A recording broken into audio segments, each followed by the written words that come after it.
eyes have seen the glory of the coming of the Lord. He is trampling out the vintage where the grapes of wrath are stored. He hath loosed the faithful lightning of his terrible swift sword. His truth is mighty.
You, John Fitzgerald Kennedy, do solemnly swear I, John Fitzgerald Kennedy, do solemnly swear that you will faithfully execute the office of President of the United States that I will faithfully execute the office of President of the United States and will, to the best of your ability, and will, to the best of my ability, preserve, protect, and defend the Constitution of the United States. preserve, protect, and defend the Constitution of the United States. So help you God. So help me God.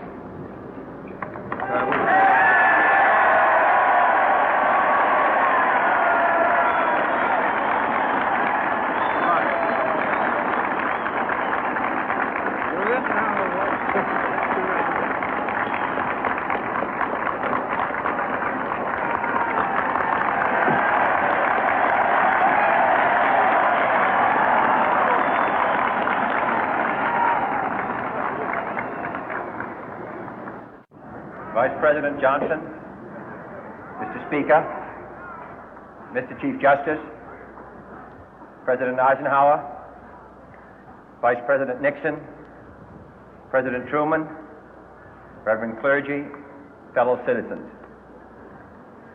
We observe today not a victory of party, but a celebration of freedom, symbolizing an end as well as a beginning, signifying renewal as well as change. For I have sworn before you and Almighty God the same solemn oath our forebears prescribed nearly a century and 3/4 ago. The world is very different now, for man holds in his mortal hands the power to abolish all forms of human poverty and all forms of human life. And yet the same revolutionary beliefs for which our forebears fought are still at issue around the globe. The belief that the rights of man come not from the generosity of the state, but from the hand of God. We dare not forget today that we are the heirs of that first revolution. Let the word go forth from this time and place to friend and foe alike that the torch has been passed to a new generation of Americans born in this century, tempered by war, disciplined by a hard and bitter peace, proud of our ancient heritage, and unwilling to witness or permit the slow undoing of those human rights to which this nation has always been committed and to which we are committed today at home and around the world.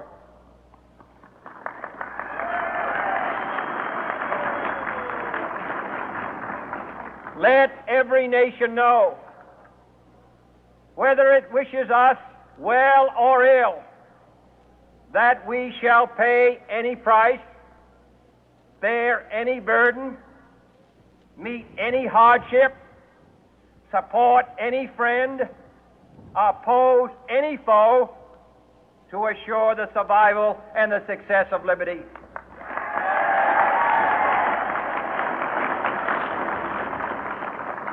This much we pledge and more.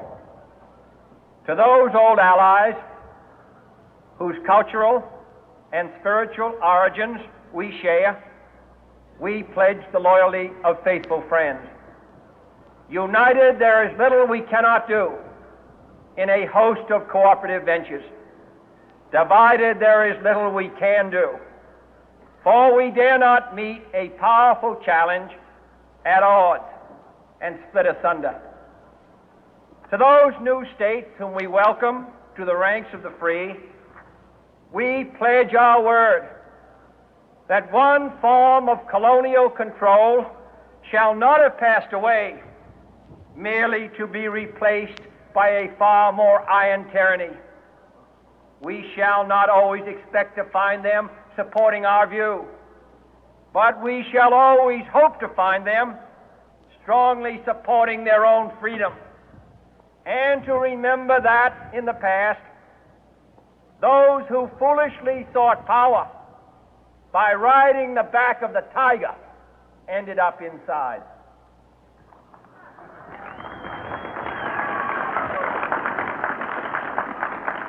To those people in the huts and villages of half the globe struggling to break the bonds of mass misery, we pledge our best efforts to help them help themselves for whatever period is required, not because the communists may be doing it, not because we seek their votes, but because it is right. If a free society cannot help the many who are poor, it cannot save the few who are rich.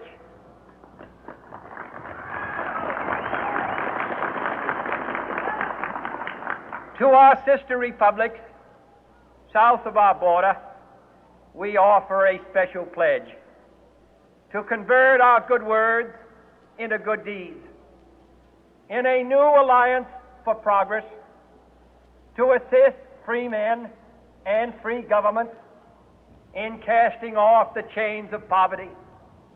But this peaceful revolution of hope cannot become the prey of hostile powers.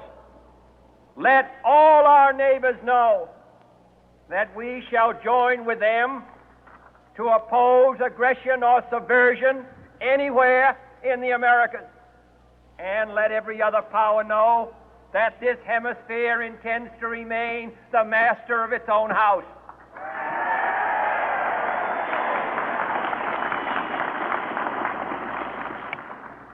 To that World Assembly of Sovereign States, the United Nations, our last best hope, in an age where the instruments of war have far outpaced the instruments of peace, we renew our pledge of support to prevent it from becoming merely a forum for invective, to strengthen its shield of the new and the weak, and to enlarge the area in which its writ may run. Finally, to those nations who would make themselves our adversary, we offer not a pledge, but a request that both sides begin anew the quest for peace. Before the dark powers of destruction, unleashed by science, engulf all humanity in planned or accidental self-destruction, we dare not tempt them with weakness, for only when our arms are sufficient beyond doubt can we be certain beyond doubt that they will never be employed. But neither can two great and powerful groups of nations take comfort from our present course, both sides overburdened by the cost of modern weapons, both rightly alarmed by the steady spread of the deadly atom, yet both racing to alter that uncertain balance of terror that stays the hand of mankind's final war. So let us begin anew, remembering on both sides that civility is not a sign of weakness, and sincerity is always subject to proof. Let us never negotiate out of fear, but let us never fear to negotiate.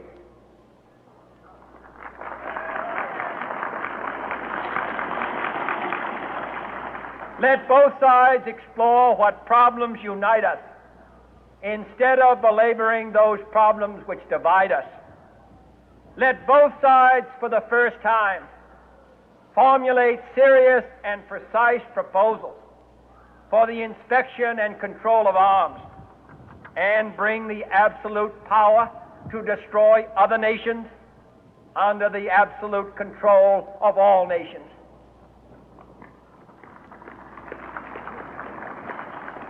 Let both sides seek to invoke the wonders of science instead of its terrors. Together, let us explore the stars, conquer the deserts, eradicate disease, tap the ocean depth, and encourage the arts and commerce. Let both sides unite to heed in all corners of the earth the command of Isaiah to undo the heavy burden and let the oppressed go free. And if a beachhead of cooperation may push back the jungle of suspicion, let both sides join in creating a new endeavor, not a new balance of power, but a new world of law, where the strong are just and the weak secure and the peace preserved. All this will not be finished in the first 100 days, nor will it be finished in the first 1,000 days, nor in the life of this administration, nor even perhaps in our lifetime on this planet. But let us begin.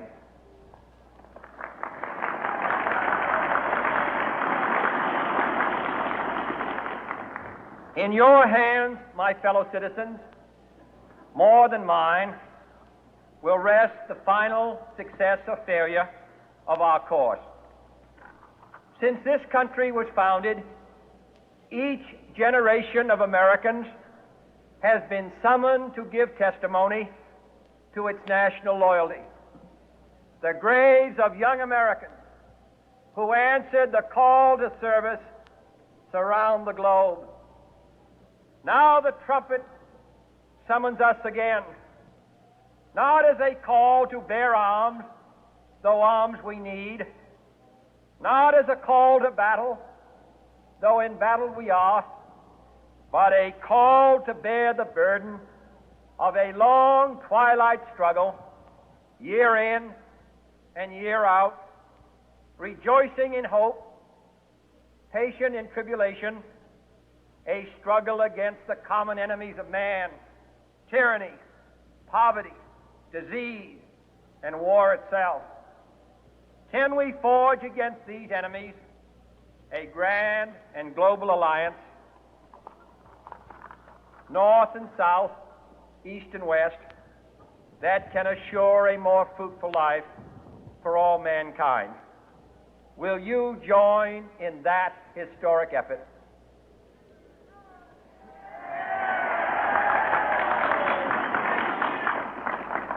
In the long history of the world, only a few generations have been granted the role of defending freedom in its hour of maximum danger.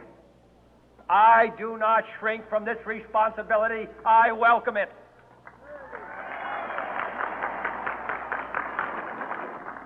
I do not believe that any of us would exchange places with any other people or any other generation. The energy, the faith, the devotion which we bring to this endeavor will light our country and all who serve it. And the glow from that fire can truly light the world. And so, my fellow Americans, ask not what your country can do for you. Ask what you can do for your country.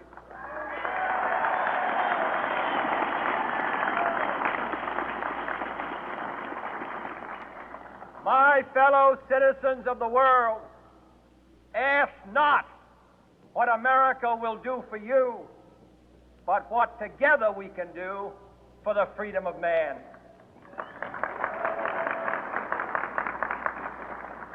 Finally, whether you are citizens of America or citizens of the world, ask of us here the same high standards of strength and sacrifice which we ask of you. With a good conscience, our only sure reward, with history the final judge of our deeds, let us go forth to lead the land we love, asking His blessing and His help, but knowing that here on earth God's work must truly be our own.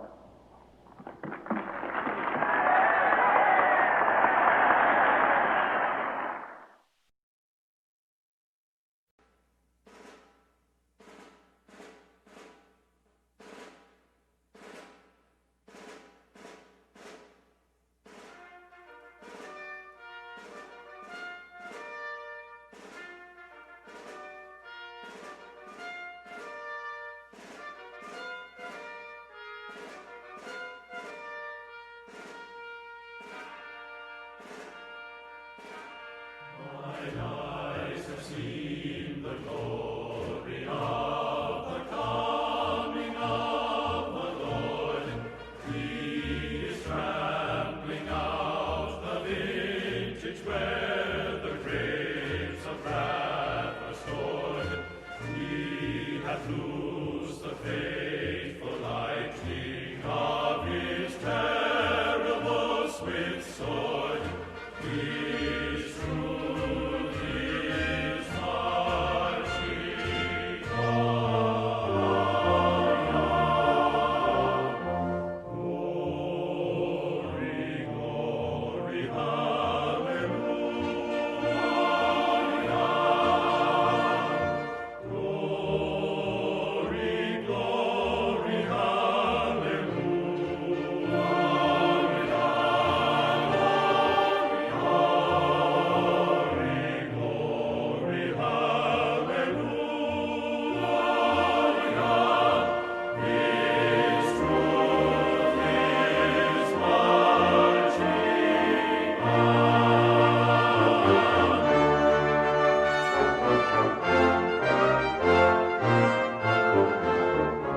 I have seen him in the watchfires of 100 circling camps. They have builded him an altar in the evening dews and damps. I can read his righteous sentences